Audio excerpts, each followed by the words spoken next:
Hey everyone, Sweet Johnny Cage here, back with part 23, I think, of the Bloodborne full playthrough walkthrough.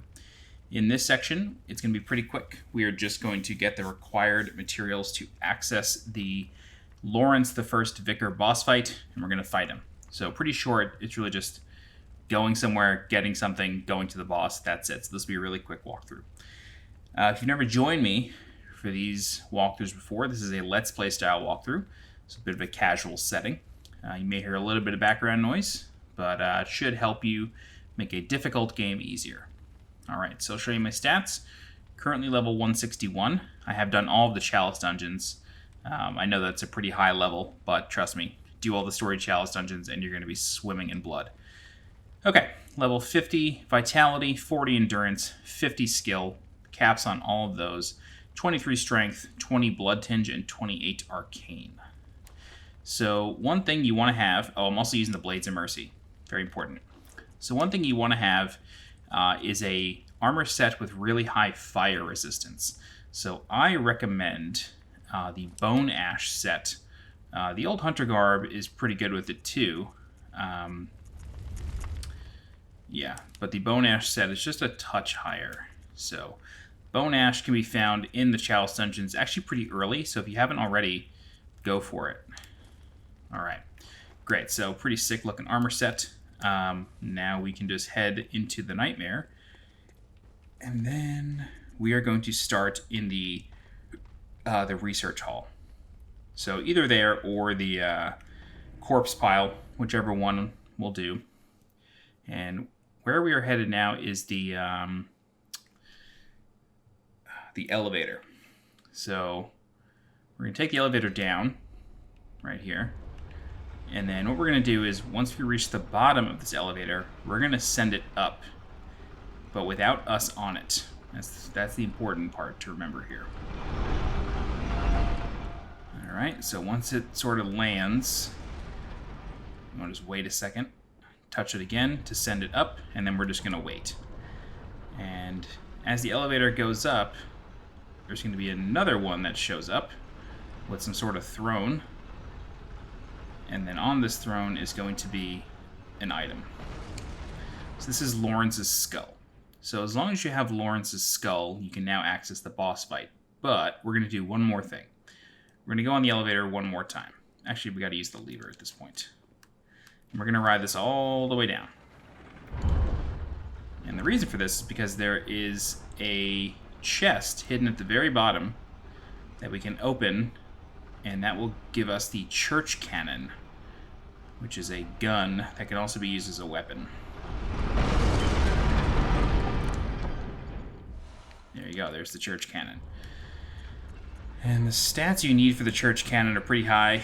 27 strength and 16 blood tinge. If you're doing like a hunter's axe build, you're probably fine on that, so you shouldn't have too much trouble. But I'm doing a skill build, so it's a no for me.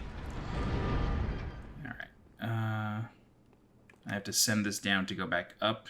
I'm actually just going to use a bold hunter's mark to make this faster. This way we don't have to play hopscotch with the elevator. Take a sip of coffee. And from here, we are going to go to the first lamp in the Nightmare. Yeah, that's definitely faster than waiting for that elevator twice. Okay. A lot of waiting. Alright, cool.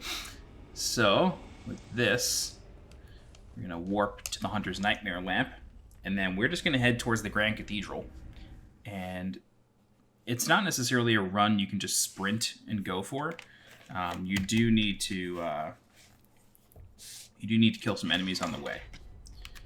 At least I don't have much luck skipping everything, I should say that. That's okay. Some of them drop vials on the way, so you're in good hands.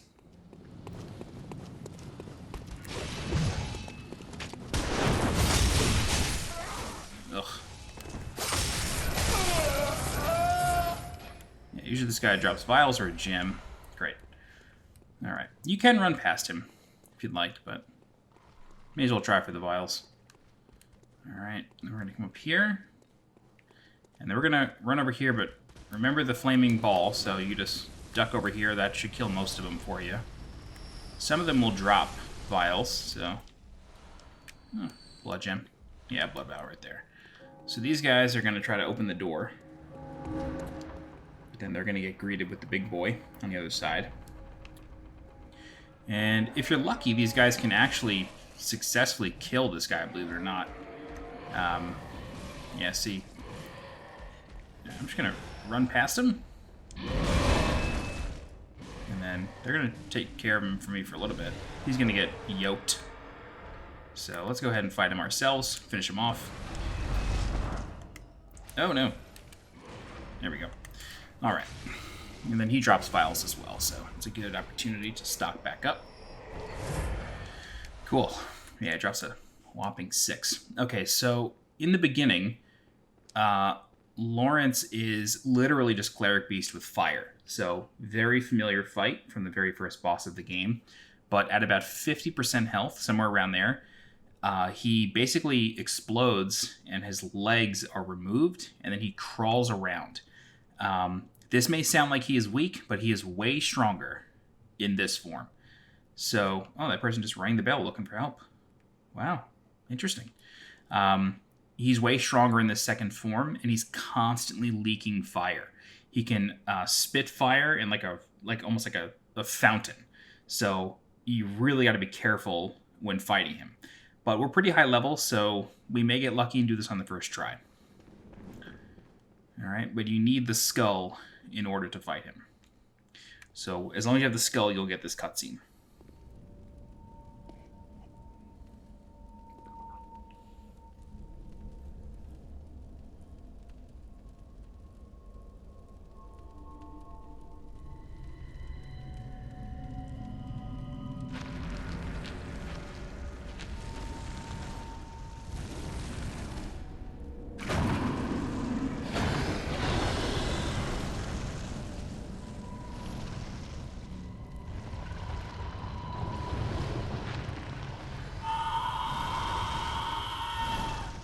It's like we woke him up, you know? This is how I am in the morning.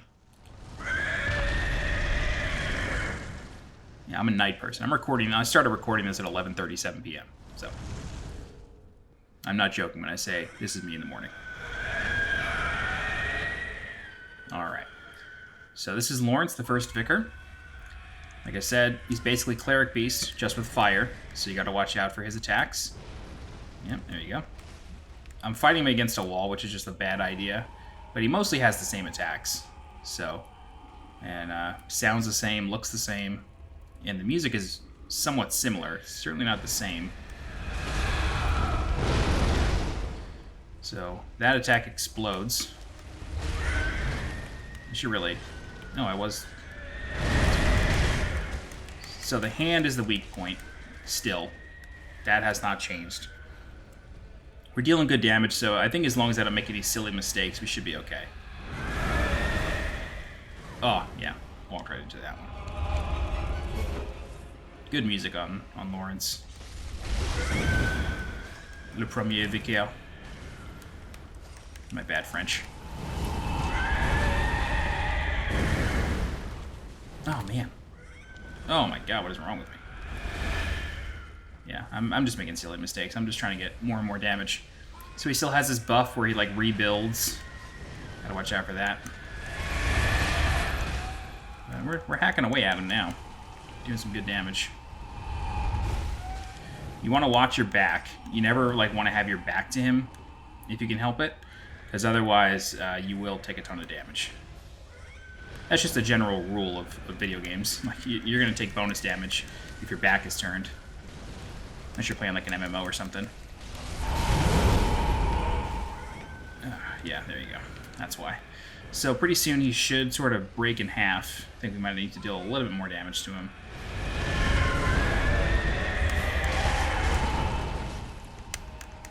Maybe it's like 25%.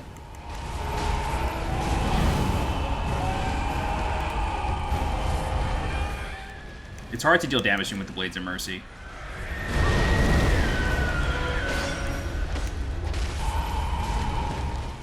They're just so small, and he's a lot of bone. Okay, so here he is. This is his final form now.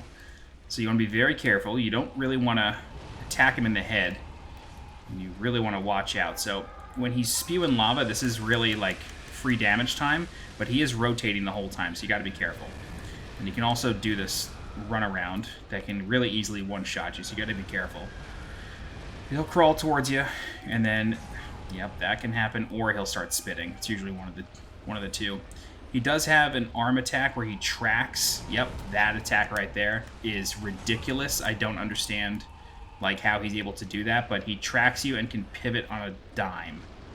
So you can be really careful with that. Yep, happened again. That's the attack that's going to cause you the most grief.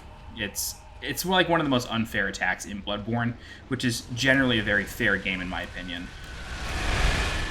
Alright, so there's more fire. You don't want to spend too long in front of his face, especially when fire's around, because you're just going to wind up taking a ton of damage that you shouldn't. And you can see that the lava is tracking. It's always following him. He's always leaking. It's just a slow and steady sort of fight. Ugh, damn. Yeah, I gotta get out of here.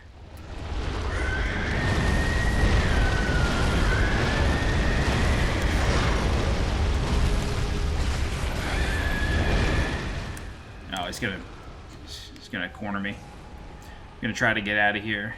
Just reset the fight a little bit. Okay. Yeah. This chase is like really frustrating because all the attacks keep exploding fire damage all over the place, and you're sort of just constantly waiting for him to do this. This is where you get the most of your damage in.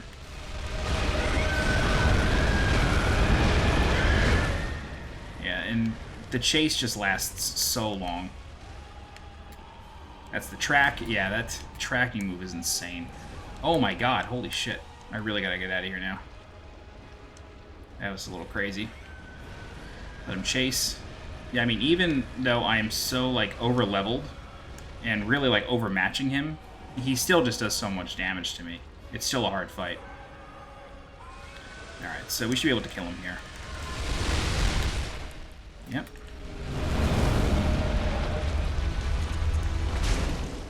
There you go. Okay, and now we get the Beast's Embrace rune, which literally transforms us into a beast, which is really exciting. But that's it. That's how you get to and fight Lawrence. Again, I'm like really over-leveled at this point. I don't regret doing the Chalice Dungeons first because that's part of the base game, but it really makes the DLC much easier if you do. Chances are, if you haven't done the Chalice Dungeons, you're entering this somewhere around level 80, I would assume, and that's going to take you a considerably longer time. But my tip, go do the Chalice Dungeons. They can be kind of boring, but they're very, very rewarding. Believe it or not, I can't even level up after that. So we're done. That's this walkthrough. The shortest by far. Shortest by like an hour. But that's Lawrence. That's how you get to him. That's how you beat him. I hope this helped. If you have any questions, please feel free to leave a comment. I'll do my best to help you out. If you're looking for more guides for Bloodborne, please subscribe to the channel so you get alerted when new guides go live. If you're interested in supporting the channel monetarily, please consider becoming a channel member by clicking the blue join button below this video. Don't forget to follow me on Twitter and on Twitch, and as always, I'm Sweet Johnny Cage. Thanks so much for watching, and I'll see you next time.